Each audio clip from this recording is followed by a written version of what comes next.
औज़ुबिल्लाहि मिनश्शैतानिर्रजीम बिस्मिल्लाहिर्रहमानिर्रहीम। सबसे पहले मैं अपने तमाम व्यूअर्स को सलाम पेश करता हूँ। आज हमारा 10th क्लास बायो का जो टॉपिक है 10.3 रेस्पिरेटरी डिसऑर्डर्स। क्योंकि हम ब्रोंकाइटिस, एम्फीसीमिया, निमोनिया को पहले लेक्चर में देख चुके हैं और आज हमारा जो लेक्चर है वो अस्थमा और लंग्स कैंसर के ऊपर है। अगर आपने अभी तक ब्रोंकाइटिस, एम्फीसीमिया या निमोनिया नहीं देखा तो इस डिस्क्रिप्शन के अंदर वीडियो का लिंक मौजूद है, आप उसको क्लिक करके वीडियो देख सकते हैं। बहुत शुक्रिया। चलिए स्टार्ट करते हैं अपना लेक्चर। अस्थमा अस्थमा ऐसा डिसऑर्डर है जिसे हम आम जुबान में दमा बोलते हैं, दमे। ठीक है।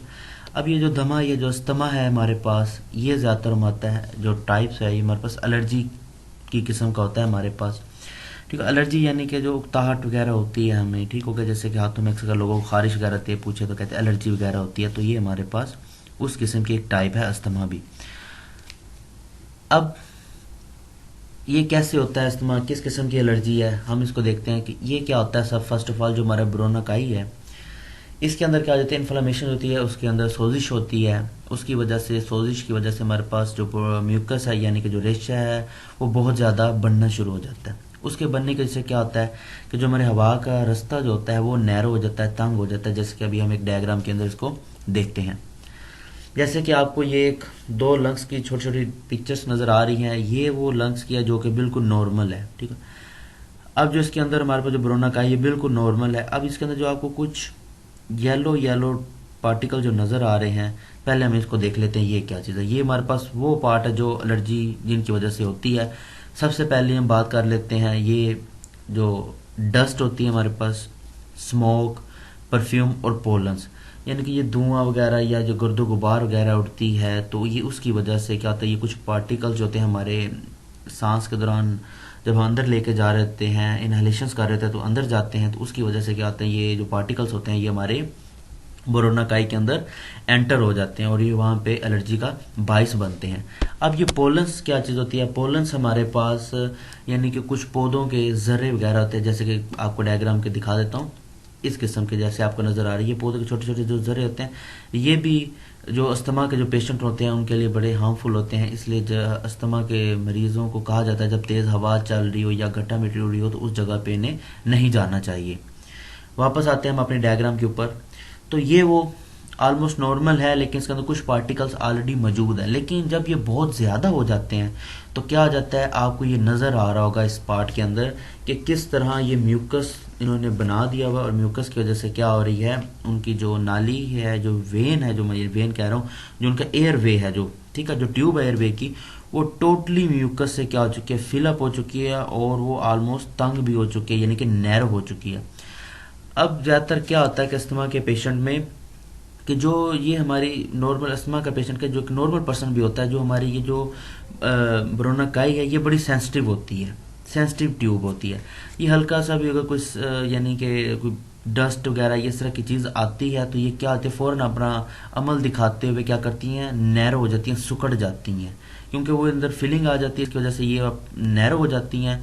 और जो पेशेंट होता है, स्पेशली जो अस्थमा के जो पेशेंट हैं, उन्हें सांस लेने में बड़ी मुश्किल पेश आती है। नॉर्मल पर्सन तो वो सांस ले लेता है, इतना उससे फ़र्क नहीं पड़ता। जो अस्थमा के होते हैं क्योंकि ऑलरेडी उनकी ये चीज़ डैमेज हुई होती है, जिसकी वजह से ये डस्ट पार्टिकल उनके लिए बड़े हार्मफुल होते हैं। आगे हम कुछ अब अस्थमा के सिम्टम्स की बात कर लेते हैं। तो इसके अंदर क्या होता है, हमारे पास शॉर्टनेस ऑफ ब्रीथ हो जाती है, यानी कि सांस में तंगी आती है। और ये जो सांस में ज़्यादातर उन्हें तंगी आती है या जो उनका सांस उखड़ जाता है ज़्यादातर, ये ज़्यादातर या तो कोई वो हार्ड काम कर रहे हो तो या रात के वक्त आता है इनके साथ, ये ज़्यादातर ये जो सिम्टम्स हैं ये ज़ाहिर होती हैं। अब जो विजिंग है हमारे पास, विजिंग क्या होती है, खरखराहट, यानी कि जब सांस लेते हैं तो एक सीटी नुमा से इनके क्या आती है, आवाज़ें आती हैं सांस के दौरान इनकी। ठीक हो गया। काफ यानी कि खांसी बहुत ज़्यादा आती है और चेस्ट टाइटनेस होती है, यानी कि उन्हें सीने के अंदर ये चेस्ट होती है बड़ी तंगी फील करते हैं। ठीक हो गया। अब इसका हमारे पास ट्रीटमेंट मौजूद है।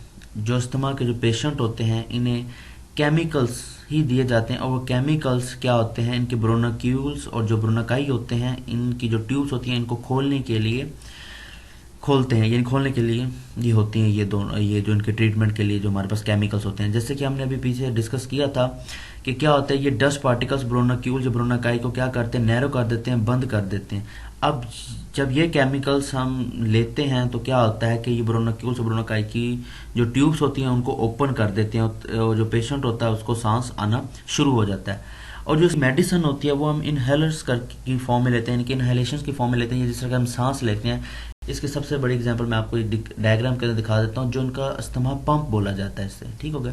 तो ये पंप के जरिए, यानी इसका केमिकल होता है, इसको मुंह के अंदर डालकर प्रेस करते हैं तो कुछ केमिकल्स पाउडर्स नुमा या इस तरह गैस की कंडीशन में होते हैं, गैस की तरह के ये होते हैं, और इस तरह ये पेशेंट के सांस के जरिए अंदर जाते हैं और ब्रोनोक्यूल्स और जो ब्रोनाकाई होते हैं इसको ओपन कर देते हैं, और फिर जो पेशेंट होता है उसको सांस आना शुरू हो जाता है।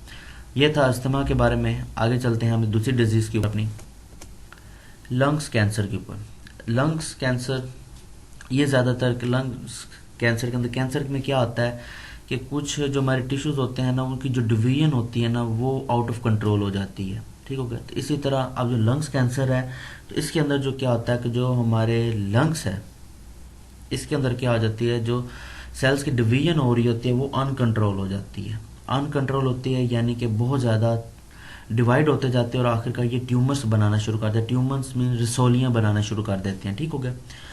अब क्या होता है, अब ये जो रसोलियाँ बनी हैं या जो ट्यूमर्स बने हैं ये उस जगह पे नहीं रहते, बाकायदा ये क्या करते हैं, साथ पड़े हुए दूसरे टिश्यूज को भी डैमेज करना शुरू कर देते हैं। इसी तरह ये डैमेज करते करते पूरे लंग्स को, और फिर एक लंग से दूसरे लंग्स को डैमेज कर देते हैं, और जो कि ज़्यादातर फिर हमारी डेथ का बाइस बनता है।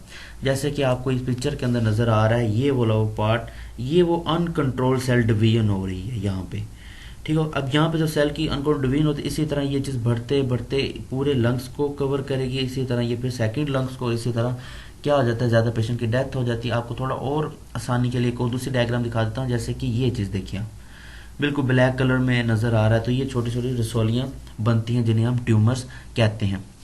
अब जो हमारे पास की सिम्टम्स हैं वो क्या है, हमारे पास शॉर्टनेस ऑफ ब्रीथ हो जाती है, यानी कि सांस में तंगी आती है, फिर काफिंग होती है यानी कि खांसी कराती है, और ये खांसी कोई नॉर्मल खांसी नहीं होती, इस खांसी के दौरान इन्हें खून भी आता है, खांसी के अंदर ब्लडिंग भी आती है मुंह के जरिए, ठीक हो गया।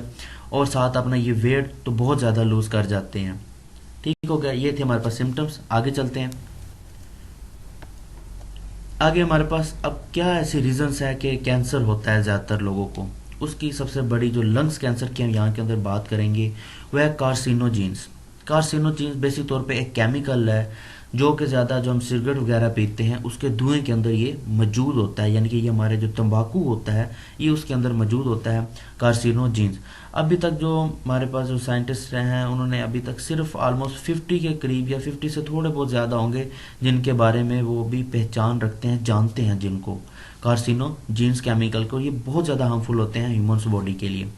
फिर आती है हमारे पास आयोनाइजिंग रेडिएशंस। आयोनाइजिंग रेडिएशंस क्या आती हैं, यानी कि जो हम एक्सरे वगैरह कराते हैं जो रेज होती हैं ये उनका भी इफेक्ट होता है। आपको छोटे से डायग्राम दिखा दूं, जैसे कि ये gamma alpha beta gamma rays आपको नजर आ रही है, ये रेज होती हैं जब इस हम एक्सरे वगैरह करते हैं मेडिकल फील्ड के अंदर, तो ये रेज भी हमारे लिए काफ़ी ज़्यादा हार्मफुल होती हैं अगर हम ये बहुत बहुत ज़्यादा करते हैं। तो इसलिए जब भी ये एक्सरे वगैरह किया जाता है तो सिर्फ स्वाय पेशेंट के अलावा किसी को भी अंदर और जाने की इजाज़त नहीं होती, क्योंकि ये जो रेज होते हैं ये बड़ी हार्मफुल होती हैं, ये भी ज़्यादातर कैंसर का बाइस बनती हैं। फिर हमारे पास आती है वायरल इन्फेक्शन। वायरल इन्फेक्शन यानी कि ये ज़्यादातर हमारी बॉडी के ऊपर दाने वगैरह बनना शुरू हो जाते हैं, तो वो दाने भी बहुत ज़्यादा डेंजरस होते हैं, वो रिकवर ही नहीं होते और आहिस्ता आहिस्ता वो पूरी बॉडी को कवर करते हुए ऑलमोस्ट डैमेज कर देते हैं पूरी बॉडी को। फिर हमारे पास आगे आती है पैसिव स्मोकिंग। पैसिव स्मोकिंग कुछ इस लिहाज से थोड़ी सी मज़े की है क्योंकि इसके अंदर क्या होता है, ये होती तो सिगरेट से ही है लेकिन ये ऐसी स्मोकिंग है कि आप फर्ज करें एक पर्सन है वो सामने बैठा सिगरेट पी रहा है, मैं सिगरेट नहीं पी रहा, अब उसके सिगरेट का जो धुआं वो बाहर निकालता है, उस धुएं की वजह से जो प्रॉब्लम मुझे फेस करनी पड़ रही है उसको हम कहते हैं पैसिव स्मोकिंग, ठीक है। क्योंकि अब जो उसकी जो धुआं जल रहा है या जो धुआं है उसके अंदर भी तो कार्सिनोजिन मौजूद है, कुछ तो उसके पार्ट्स बॉडी के अंदर चली गई, कुछ धुएं के अंदर और वहां से धुएं के अंदर मेरे अंदर आ गई, तो ये बड़ी हमारे लिए नुकसानदेह होती है। इसलिए हमें जो स्मोकिंग कर रहे हैं उनसे थोड़ा सा दूर ही रहना चाहिए। और इसका पैसिव स्मोकिंग का जो दूसरा इफेक्ट है हमारे पास, जो सिगरेट पी रहे होते हैं, जो इनका पीछे से ब्राउन पार्ट आ रहा होता है, सिगरेट पी रहे हो आगे से सारा वाइट होता है, पीछे से जो ब्राउन पार्ट होता है उससे फिल्टर होता है वो। अब वो क्या होता है उस फिल्टर में, अगर वो फिल्टर वाली साइड को भी अक्सर का लोग जला के पीते हैं, वो बहुत ज़्यादा हार्मफुल होता है, वो फिल्टर जो होता है। इसलिए इन्हें चाहिए कि अगर सिगरेट पीते भी हैं तो कम से कम उस पार्ट से तो दूर ही रहना चाहिए। ठीक हो गया। तो ज़्यादातर जो हमारे पास लंग्स कैंसर के जो पेशेंट्स आते हैं उनमें ज़्यादातर जो मेजोरिटी होती है वो स्मोकिंग की वजह से होती है। इसलिए स्मोकिंग के ऊपर कोशिश करनी चाहिए। जो वर्ल्ड ऑर्गेनाइजेशन हमारे पास हेल्थ की है, वर्ल्ड हेल्थ ऑर्गेनाइजेशन जो है हमारे पास WHO, वो क्या है, उसने कहा था कि जो हमारे पास लंग कैंसर को अगर हम ख़त्म करना चाहते हैं तो सबसे पहले हमें सिगरेट वगैरह जो है इसको बंद करना चाहिए। ठीक हो गया। और इस तमाम जो गवर्नमेंट्स हैं ऑल द वर्ल्ड, इसने वहाँ पे पाबंदी लगाई हुई है, किसी किस्म के जो सिगरेट के इश्तिहारात है या जो एड्स होती हैं उसके ऊपर पाबंदी है, किसी किस्म की एड्स नहीं चल सकती सिगरेट के ऊपर। ठीक हो गया। तो ये एक छोटी सी आप लोगों के लिए इन्फॉर्मेशन सी। अगर हम स्मोकिंग छोड़ दें तो हमारे जो कैंसर के चांस होते हैं वो भी कम हो जाते हैं। तो ये आज हमारी छोटी सा टॉपिक था डिसऑर्डर्स का, ये आज कंप्लीट हो गया है।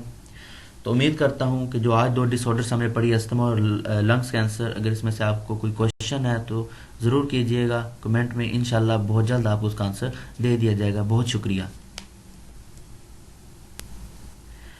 वीडियो अच्छी लगी है, समझ आ गई है तो लाइक करें, कमेंट करें, और अगर अभी तक आपने मेरा चैनल सब्सक्राइब नहीं किया तो चैनल भी सब्सक्राइब करें और साथ लगे एक छोटे से बेल आइकन को भी प्रेस कर दें ताकि हमारी हर आने वाली वीडियो आप तक पहले पहुंच सके।